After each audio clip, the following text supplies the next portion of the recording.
Hello guys, today I'm going to be reviewing the 3-in-1 magnetic wireless charger. Inside the box it comes with the charger itself, comes with the user manual, and a USB-C that is plugged on the back of the three-way charger. This is MagSafe right here. This is MagSafe for the iPhone, so when I pump my phone, you can see that it's charging. It's 18 watts. See, it's charging on top right. And then on the bottom is where I charge my AirPods. There's a little headphone case right there where it shows. And then in the back is Apple Watch. Put it right there, and then you can see how it's charging.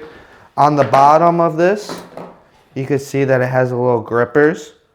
So it grips onto whatever table you want to put it on or wherever you want to put it. And I would recommend this if you're traveling somewhere or you want to charge all three of your devices at the same time.